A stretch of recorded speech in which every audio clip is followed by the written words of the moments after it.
Hello and welcome. I am Exit Light and this is my channel, and you have come to part 2 of a 3-part series involving 4 murders in the Yosemite National Park. Before we get started, if you would please give these videos a thumbs up, if you would share with people you know who are interested in true crime, I would appreciate that. If you are not subscribed and you would like to be, please go ahead and do so. If you'd like to be notified when my content goes live, and so that you don't miss the final video in this 3-part series, go ahead and click that bell. And let's get started. And then there was another murder. Acting on a tip from a caller who was worried about the whereabouts of his friend, Joey Ruth Armstrong, who was 26 years old, park rangers found her decapitated body on the morning of July 22nd, 1999. It was discovered beyond a campground adjacent to her living quarters in the Foresta community, which is a group of 30 cabins for use by park workers. Her body was next to a stream, her head in the water that she and her friends used for drinking water. She had been working for the Yosemite Institute for the past year and had worked on educational programs through a partnership with the National Park Service. She had probably been murdered on the evening of Wednesday, July 21st. She was seen that day at the Institute offices and was planning to visit a friend in Sausalito, California that day, but never made it. When she did not appear as planned, her would-be host had phoned the park. Police found her car in front of her cabin, packed for the trip. Chief James Maddock said that he himself questioned whether the Bureau could have done anything to prevent Armstrong's killing. He's quoted as saying, "I've struggled with that issue for the last 24 hours and continue to do so." He did feel, however, that the FBI spared nothing to investigate the earlier killings. He said, "I'm confident we've done everything that could be reasonably done." On Saturday, July 24th, FBI agents announced at a press conference that a man was in custody on strong suspicion of murder and that a significant announcement would be made shortly. The suspect was Cary Stayner. He was 37 years old. He had been one of the people questioned after the triple killings in February, but at the time no evidence linked him directly to the crime, and he had been released. Because he was a handyman at Cedar Lodge in El Porto, where the Sund and Peloso group had stayed before they were murdered, his questioning at the time seems to have been more routine than anything. However, this time agents detained him and forced him to answer more questions. Investigators searched his truck, confiscated his backpack for examination, and upon release, the FBI warned him not to leave El Porto. According to the San Francisco Chronicle, a witness claimed that Stayner was angry about authorities seizing his backpack after he was questioned earlier that day. He was also angry about how his truck had been searched. Stayner's apartment was searched later in the day, and the authorities discovered evidence that linked him to Armstrong's murder. Special Agent Maddock said, "During the last 24 hours, we have developed specific information linking Stayner also to the Sund Peloso murders."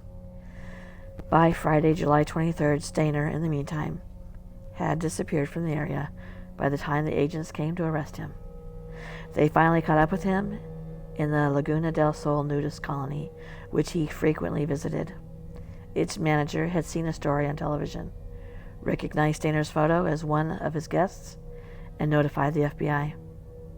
Agents descended on the colony and returned him to El Porto on Saturday, where he was put through a more lengthy interrogation. According to John Bowles, another FBI agent on the case, on his way to his police interview, he confessed to a detective in the car to murdering Joey Armstrong, describing the brutal killing as if he was reading a soup label.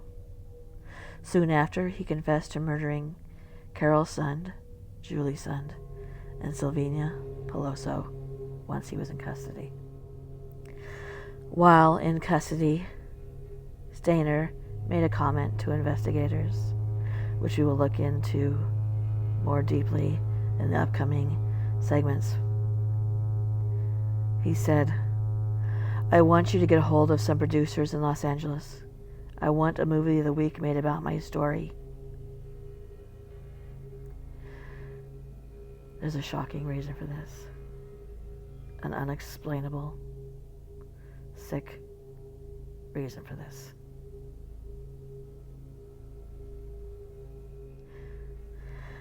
By the end of that evening, the FBI felt that it had gathered enough evidence to arrest Cary Stayner for the murder.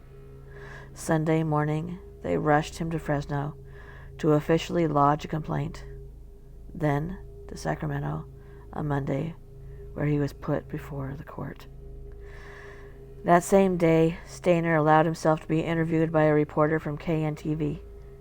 During this session, an unexpected event occurred. In a voice that seemed relieved to be unburdening from its depth, a long-kept secret, Stayner then blurted out, "I am guilty. I did murder Carol Sund, Julie Sund, Sylvina Peloso, and Joey Armstrong. None of the women were sexually abused in any way." In the interview, Stayner said that he fantasized about killing women for the last 30 years and described in detail how he murdered all the women. He had strangled Peloso and Carol Sund in their rented cabin in the Cedar Lodge Motel. Then he took Julie Sund to the lake, where he killed her early the next morning. He abandoned the group's rental car with the bodies of Carol and Sylvina inside, returning 2 days later to burn the evidence and retrieve the wallet, which he dumped in Modesto to confuse authorities. Stayner said that he thought he had gotten away with the earlier crimes, but he could not resist the urge to kill Armstrong after he struck up a chance conversation with her. Concluding the interview, he addressed the victims' families.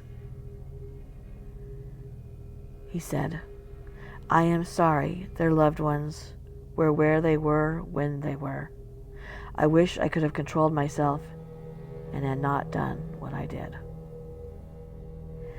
This somehow seems to make him the victim. FBI sources claimed that he had already confessed his guilt during the Saturday evening interrogation. In the Bureau's mind, this time, it did have the right man. He had given the FBI details that only the killer would know in such specificity that agents were able to recover evidence confirming his confession. Knives were used in the slayings, and the weapon suspected in Ms. Armstrong's death was recovered. According to Special Agent Christopher Hopkins, both the FBI's Evidence Response Team and the Mariposa County Sheriff's Office collected items of potential interest from room 509 at the Cedar Lodge Motel, the room in which Stayner sexually assaulted Julie Sund and Sylvina Peloso and murdered both Carol Sund and Sylvina Peloso.